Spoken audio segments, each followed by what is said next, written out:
अब खबरें विस्तार से। आज लोकसभा चुनाव के तीसरे चरण में प्रधानमंत्री नरेंद्र मोदी ने अपने गृह राज्य गुजरात के अहमदाबाद में मताधिकार का प्रयोग किया। प्रधानमंत्री नरेंद्र मोदी ने रानीप स्थित एक स्कूल में मतदान किया। इसके बाद पीएम नरेंद्र मोदी अहमदाबाद एयरपोर्ट से इंदौर के लिए रवाना हुए।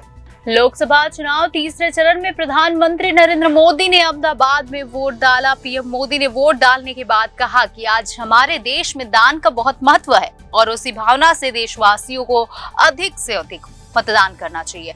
पीएम मोदी ने कहा कि अभी 4 राउंड की वोटिंग बाकी है। इससे पहले केंद्रीय गृह मंत्री अमित शाह ने रानीप स्थित निशान स्कूल पहुंचने पर पीएम मोदी का स्वागत किया। पीएम मोदी को देखने के लिए काफी संख्या में लोग मौजूद रहे। इस मौके पर पीएम मोदी ने हाथ हिलाकर लोगों का अभिवादन भी स्वीकार किया।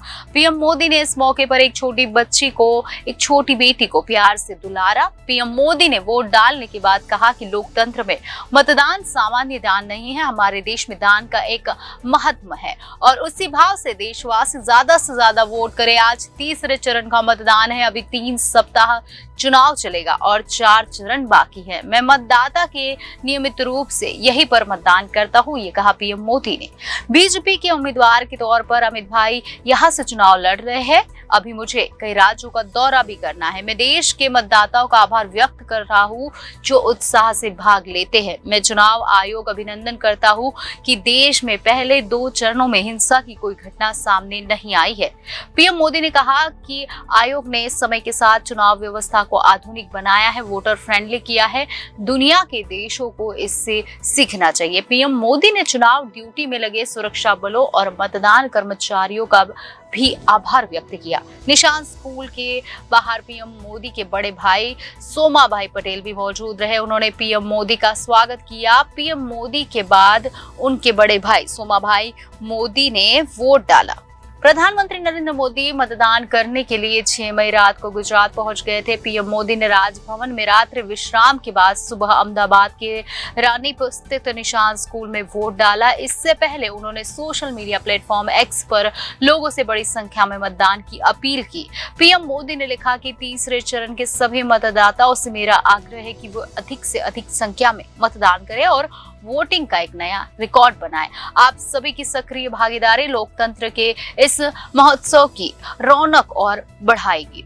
प्रधानमंत्री नरेंद्र मोदी के बड़े भाई सोमा भाई मोदी रानीप में रहते हैं। पीएम मोदी बतौर मतदाता यहीं पर पंजीकृत है। पीएम मोदी ने रानीप के निशान स्कूल पर पहुंचकर लाइन में लगकर अपने मताधिकार का प्रयोग किया। इस दौरान पीएम मोदी ने वहां पर मौजूद लोगों का अभिवादन भी स्वीकार किया। पीएम मोदी ने 2014 और 2019 लोकसभा चुनाव में इसी स्कूल में मतदान किया था। रानीप एरिया गांधीनगर लोकसभा का हिस्सा है। गांधीनगर लोकसभा सीट पर केंद्रीय गृह मंत्री अमित शाह प्रत्याशी है। पीएम मोदी ने रानीप स्कूल पहुंचने से पहले इस क्षेत्र से बीजेपी के प्रत्याशी और गृह मंत्री अमित शाह भी वहां मौजूद रहे। भाई इस गर्मी में आप लोग दिन रात दौड़ कर रहे हैं, तो आप अपने स्वास्थ्य की भी चिंता कीजिए। और क्योंकि चुनाव के दिनों में पत्रकार साथियों को दिन रात दौड़ना पड़ता है और आज मीडिया की कंपटीशन भी इतनी है कि आपको समय से आगे दौड़ना पड़ता है। मैं तो यही प्रार्थना करूंगा आप सब पुराने साथियों को कि अपने स्वास्थ्य का जरूर ध्यान रखें। और मैं हमेशा कहता हूं कि पानी बहुत पीना चाहिए। जितना ज़्यादा पानी पिएंगे तो आपको बहुत स्वास्थ्य के लिए भी ठीक रहेगा और एनर्जी भी मेंटेन रहती है। आज तीसरे चरण का मतदान है। मैं देशवासियों को विशेष रूप से आग्रह करूंगा कि लोकतंत्र में मतदान ये सामान्य दान नहीं है। हमारे देश में दान का एक महात्म्य है और उसी भाव से देशवासी ज़्यादा से ज़्यादा मतदान करें आज तीसरे चरण का मतदान है। अभी और करीब करीब 3 सप्ताह चुनाव अभियान चलेगा। 4 मतदान के दौर आगे भी है। मेरा गुजरात में मतदार के नाते यही एक जगह है जहाँ मैं रेगुलर मतदान करता हूँ और अमित भाई यहाँ से भारतीय जनता पार्टी के उम्मीदवार के रूप में चुनाव लड़ रहे हैं। मैं कल रात को ही आंध्र से आया हूँ, अभी गुजरात में हूँ। मध्य प्रदेश जाना है, महाराष्ट्र जाना है, फिर तेलंगाना जाना है। तो इतने कम समय में मैं ज़्यादा बात तो नहीं कर पाऊँगा, लेकिन मैं गुजरात के मतदाताओं को भी और देश के मतदाताओं का भी हृदय से आभार व्यक्त करता हूं, जो उत्साह उमंग से मतदान में हिस्सा लेते हैं।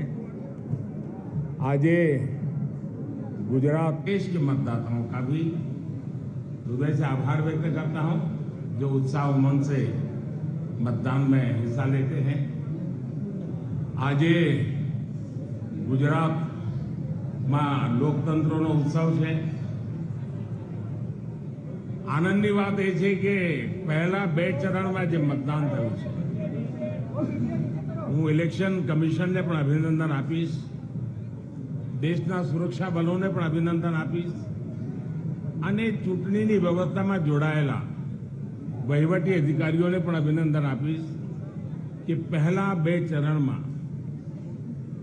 ક્યાંક નહિવત હિંસાની ઘટના ધ્યાનમાં આવી છે। અધરવાઇઝ આપણને ખબર છે કે પહેલા ચૂંટણીમાં હિંસાનો દોર ચાલતો હતો। આ વખતે ઇલેક્શન કમિશનની અનેક વ્યવસ્થાઓ, હું ઇલેક્શન કમિશનનું એટલા માટે પણ અભિનંદન કરું છું કે એમણે પૂરું ઇલેક્શન કેમ્પેન વોટર ફ્રેન્ડલી મેનેજમેન્ટમાં એમણે ધ્યાન કેન્દ્રિત કર્યું છે। ઇવન આજે પણ મેં એમની એક ઘડિયાળ જોઈ, જે ઘડિયાળ મતદારને લગાતાર એલર્ટ કરે છે કે તમારું મતદાન થયું અને બધાના મોબાઈલ પર એ ઘડિયાળ અવેલેબલ છે। તો ઇલેક્શન કમિશને પણ ટેકનોલોજીનો ભરપૂર ઉપયોગ કર્યો છે। અને હું તો મીડિયાના મિત્રોને પણ કહીશ કે हम लोगों ने देश में भारत की चुनावी प्रक्रिया कैसी है, चुनावी मैनेजमेंट कैसा है और दुनिया के लोकतंत्र के लिए ये बहुत ही बड़ा सीखने योग्य एग्जाम्पल है। दुनिया की बड़ी बड़ी यूनिवर्सिटी ने केस स्टडी करना चाहिए। आज दुनिया में करीब 64 कंट्रीज में चुनाव है, उन सबका कंपैरिजन करना चाहिए। और ये वर्ष एक प्रकार से लोकतंत्र का उत्सव न सिर्फ भारत में, पूरी दुनिया में, और भारत ने दुनिया में जो भी अच्छी चीजें हैं वो चुनावी व्यवस्था में विकसित की है। और मैं मानता हूं कि इलेक्शन कमीशन इसके लिए बहुत बहुत अभिनंदन का अधिकारी है। आप सब मीडिया के मित्र तो अब भारत में 900 से ज्यादा टीवी चैनल्स है, 5000 से ज्यादा दैनिक अखबार निकलते हैं और वो तो पूरी तरह चुनाव के रंग में रंगे जाते हैं। और इसलिए हर एक का प्रयास और यही मंथन है जो लोकतंत्र को भी मजबूत करता है और देश को भी मजबूत सरकार देता है। तो मैं इसमें योगदान देने वाले एक लोकतंत्र के महायज्ञ में जो भी जितनी आहुति दे रहा है, सब अभिनंदन के अधिकारी हैं। मैं फिर से देशवासियों को यही कहता हूं कि आज गुजरात में और जहां जहां चुनाव का मतदान का दिवस है, बहुत भारी मात्रा में मतदान करें, लोकतंत्र के पर्व को मनाएं, उत्सव के रूप में मनाएं। मेरी आप सबको बहुत शुभकामनाएं। बहुत बहुत धन्यवाद।